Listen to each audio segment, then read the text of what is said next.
Hello hello hello, ಕೇಳಿಸ್ತಿದ್ಯಾ? Hello. ಹೌದು ಕೇಳಿಸ್ತಿದೆ, ಹೇಳಿ. ಎಲ್ಲಿಂದ ನೀವು? ಏನು ಮಾಡ್ತಿದ್ದೀರಾ? ನಾನು ಹಾಸನಿಂದ ಫಾರ್ಮಾ ಕಂಪ್ನಿಲಿ ಕೆಲಸ ಮಾಡ್ತಿರ್ತೀನಿ. ನೀವು? ನಾನು ಶಿವಮೊಗ್ಗದಿಂದ ಟೀಚರ್ ಇಲ್ಲಿ. ಓ, ಟೀಚರ್. ಮತ್ತೆ ಏನು ಶಿವಮೊಗ್ಗದಲ್ಲಿ ಫುಲ್ ಮಳೆ ಅಂತೆ, ಹೆಂಗೆ ಸುರಿತಾ ಇದೆ ಮಳೆ ಅಲ್ಲೆಲ್ಲ? ಕೇಳ್ತಿರಲ್ಲ, ಸುರಿತಾನೇ ಇದೆ. ಹೊರಗೆ ಕಾಲಿಡೋಕ್ಕೆ ಆಗಲ್ಲ, ಮನೇಲೇ ಇರ್ಬೇಕು ಯಾವಾಗಲೂ. ಒಂದು ನಿಮಿಷ. ಏನಮ್ಮ? ಸರಿ, ತರ್ತೀನಿ ಇರು, ಒಂದು ಅರ್ಧ ಗಂಟೆ. ಕಾಲಲ್ಲಿದ್ದೀನಿ. ಏನಾಯ್ತು? ಓ ಸರಿ ಸರಿ, ಆಯ್ತು ಆಯ್ತು. ಹಲೋ. ಏನಾಯ್ತು? ಅದು ಏನಿಲ್ಲ, ಇಲ್ಲಿ ಅಮ್ಮ ಅದೇನೋ ಕೊತ್ತಂಬರಿ ಸೊಪ್ಪು ತರಕ್ಕೆ ಹೇಳ್ತಿದ್ರು ಅಷ್ಟೇ. ಓ, ಮನೇಲಿದ್ದೀರಾ ನೀವು? ಏನು ರಜಾ ಹಾಕಿದ್ದೀರಾ ಹಾಗಿದ್ರೆ ಕೆಲ್ಸಕ್ಕೆ ಇವತ್ತು? ಹೀಗೆ ರಜಾ ಹಾಕಿದೆ, ಅದು ಏನೋ ಹೆಣ್ಣು ನೋಡೋಕ್ಕೆ ಅಂತೆಲ್ಲ ಹೋಗ್ಬೇಕಿತ್ತು ಅಂತಂದ್ರು. ಆಮೇಲೆ ಅದೇನೋ ಕ್ಯಾನ್ಸಲ್ ಆಯ್ತು ಅಂತಂದ್ರು, ಅದಕ್ಕೆ ಮನೇಲೇ ಇದ್ದೆ. ನಿಮ್ಗ ಹೆಣ್ಣು? ಹ್ಞೂ ಹ್ಞೂ, ನನಗೆ ಯಾಕೆ, ನಾನು ಮದುವೆ ಆಗಿರೋ ಥರ ಕಾಣಿಸ್ತೀನಿ? ಅಯ್ಯೋ ಇಲ್ಲ ಇಲ್ಲ, ಹಾಗೇನಿಲ್ಲ, ಜಸ್ಟ್ ಕೇಳಿದೆ ಅಷ್ಟೇ. ಸರಿ ಸರಿ. ಮತ್ತೆ ಯಾವಾಗಿಂದ ಯೂಸ್ ಮಾಡ್ತಿದ್ದೀರಾ ಈ ದೋಸ್ತ್ ಆ್ಯಪ್ನ? ಸ್ವಲ್ಪ ವಾರದಿಂದಷ್ಟೇ. ನನ್ನ ತಮ್ಮ ಹೇಳ್ದ ಇದ್ರ ಬಗ್ಗೆ. ಈ ಆ್ಯಪ್ ಚೆನ್ನಾಗಿದೆ, ನೋಡಕ್ಕ ಆರಾಮಾಗಿ ಯಾರ ಹತ್ರನಾದ್ರೂ ಮಾತಾಡ್ಬೋದು, ನಿನ್ನ ಬಗ್ಗೆ ಯಾರಿಗೂ ಗೊತ್ತಿರಲ್ಲ ಅಂತ. ಅದಕ್ಕೆ ಅವಾಗಿಂದ ಯೂಸ್ ಮಾಡ್ತಿದ್ದೆ ಅಷ್ಟೆ. ಯಾರ ಹತ್ರನಾದ್ರೂ ಮಾತಾಡ್ಬೋದು ಅಂತ ಯೂಸ್ ಮಾಡ್ತಿದ್ದೀರಾ ಅಷ್ಟೇನಾ? ನಿಜ ಹೇಳಬೇಕಂದ್ರೆ ಯಾರ ಹತ್ರನಾದ್ರೂ, ನೀವೇನೋ ಅನ್ಕೋಬೇಡಿ, ಯಾರ ಹತ್ರನಾದ್ರೂ ಮಾತಾಡಬೇಕು ಅನಿಸ್ತಿತ್ತು. ಅಂದರೆ ನನ್ನ ಎಂಗೇಜ್ಮೆಂಟ್ ಮುರಿದೋಯ್ತು ಲಾಸ್ಟ್ ಮಂತು.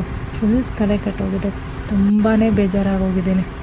ಅಯ್ಯೋ, ಅಂದರೆ ಲೈಕ್ ಯಾವಾಗ ತುಂಬ ಬೇಜಾರಲ್ಲಿದ್ದೀರಾ, ಹೇಗೆ? ಬೇಜಾರೇನೋ ಇದೆ, ಆದರೆ ಪಾಪ ಹುಡುಗನ ಮೇಲಂತೂ ಅಲ್ಲ. ಹುಡುಗನ ಜೊತೆ ಅಲ್ವಾ? ಅಲ್ಲ, ಎಂಗೇಜ್ಮೆಂಟ್ ಮುರಿದೋಗಿರೋದು ಹುಡುಗನ ಜೊತೆನೇ ತಾನೇ? ಅವನ ಜೊತೆ ಏನು ಬೇಜಾರಿಲ್ವಾ? ಅವನ ಮೇಲೆ ಖಂಡಿತ ಬೇಜಾರಿಲ್ಲ, ಆದರೆ ನಮ್ಮ ರಿಲೇಟಿವ್ಸ್ ಮೇಲೆ ಬೇಜಾರು. ನಮ್ಮ ರಿಲೇಟಿವ್ಸ್ ಅಂತೂ ಯಾವಾಗಲೂ ಇದೇ ವಿಚಾರದ ಬಗ್ಗೆ ಮಾತಾಡ್ತಿರ್ತಾರೆ. ನನ್ನ ಮನೆಯಿಂದ ಹೊರಗೆ ಕಾಲಿಡೋ ಹಾಗಿಲ್ಲ. ನೋಡು, ಎಂಗೇಜ್ಮೆಂಟ್ ಮುರಿದೋಗಿದೆ, ಇವಳಿಗೆ ಸ್ವಲ್ಪನೂ ಮಾನ ಮರ್ಯಾದೆ ಇಲ್ಲದೆ ತಿರುಗ್ತಿದ್ದಾಳೆ, ಹಾಗೆ ಹೀಗೆ ಅಂತೆಲ್ಲ ಮಾತಾಡ್ತಾರೆ. ಎಷ್ಟು ಬೇಜಾರಾಗತ್ತೆ ಗೊತ್ತಾ? ನನಗಳು ಕಂಟ್ರೋಲೇ ಮಾಡ್ಕೊಳಕ್ಕಾಗಲ್ಲ. ನನ್ನ ಅಮ್ಮಂಗಂತೂ ಎಂಗೇಜ್ಮೆಂಟ್ ಮುರಿದೋಗಿದೆ ಅನ್ನೋ ಬೇಜಾರಿಗಿಂತ ಅಕ್ಕಪಕ್ಕದವರು ಮತ್ತು ಈ ನನ್ನ ರಿಲೇಟಿವ್ಸ್ಗಳು ಮಾತಾಡೋ ಮಾತಿಂದ ಅಳೋಕ್ಕೆ ಶುರು ಮಾಡಿಬಿಡ್ತಾರೆ.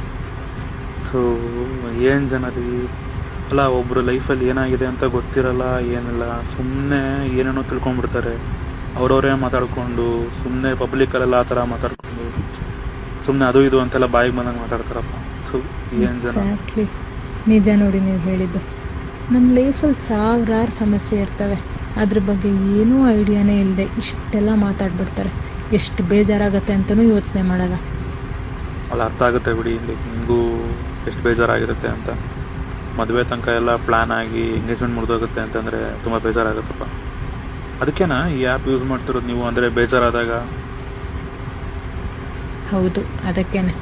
ಇವಾಗ ನೋಡಿ, ನಾನು ನಿಮ್ಮ ಹತ್ರ ಇದನ್ನೆಲ್ಲ ಹೇಳ್ಕೊಂಡೆ, ನೀವು ನನ್ನ ಜಡ್ಜೇ ಮಾಡಲಿಲ್ಲ, ಸುಮ್ಮನೆ ಕೇಳಿಸ್ಕೊಂಡ್ರಿ ಮತ್ತು ನನ್ನ ಸಮಾಧಾನ ಕೂಡ ಮಾಡಿದ್ರಿ. ನನಗೂ ಸ್ವಲ್ಪ ಸಮಾಧಾನ ಆಯಿತು. ಆದರೆ ಇದನ್ನು ಗೊತ್ತಿರೋರ ಹತ್ರ ಎಲ್ಲ ಹೇಳ್ಕೊಂಡ್ಬಿಟ್ರೆ ಯಪ್ಪ ಒಂಥರ ನೋಡ್ತಾರೆ, ಒಂಥರ ಮಾತಾಡ್ತಾರೆ, ಯಾರ ಹತ್ರನೂ ಮಾತಾಡಲೇಬಾರ್ದು ಅನ್ಸ್ಬಿಡತ್ತೆ. ಅದು ನಿಜ ಬಿಡಿ. ಕೆಲವೊಮ್ಮೆ ಗುರುತು ಪರಿಚಯ ಇಲ್ಲದೆ ಇರೋ ಹತ್ರನೇ ಏನು ಬೇಕಾದ್ರೂ ಹೇಳ್ಕೊಬೋದು ನೋಡಿ. ಅವರೇ ನಮ್ಮ ಮಾತಿಗೆ ಎಷ್ಟು ನೀಟಾಗಿ ಬೆಲೆ ಕೊಡ್ತಾರೆ ಅಂತಂದರೆ, ನಾವು ಹೇಳೋದೇ ನೀಟಾಗಿ ಕೇಳಿಸ್ಕೊತಾರೆ. ನಮ್ಮ ಬಗ್ಗೆ ಏನು ಅಂದರೆ ನಮ್ಮದೇ ತಪ್ಪು ಅನ್ನೋ ಥರ ಯೋಚನೆ ಮಾಡಲ್ಲ. ನಾವು ಹೇಳೋದು ನೀಟಾಗಿ ಕೇಳಿಸ್ಕೊಂಡು ನೀಟಾಗಿ ನಮಗೂ ಒಂಥರ ಸಮಾಧಾನ ಮಾಡ್ತಾರೆ. ನಿಜ, ನೀವು ಹೇಳಿದ್ದು ಖಂಡಿತ ನಿಜ. ಅಲ್ಲ, ನಾವು ಇಷ್ಟೆಲ್ಲ ಮಾತಾಡ್ತಾ ಹೆಸರು ಕೇಳೋದೇ ಮರ್ತೋಡ್ದೆ ನೋಡಿ. ಏನು ನಿಮ್ಮ ಹೆಸರು? ನನ್ನ ಹೆಸರು ರವಿ ಅಂತ, ಅದೇ ಹಾಸನಿಂದ ಅಂತ ಹೇಳಿದ್ನಲ್ಲ ಆವಾಗಲೇ. ಲೈಕ್ ನಿಮ್ಮ ಹೆಸರು? ನನ್ನ ಹೆಸರು ಶೈಲಜಾ ಅಂತ. ಮತ್ತೆ ನಿಮ್ದು ಊಟ ಆಯ್ತಾ?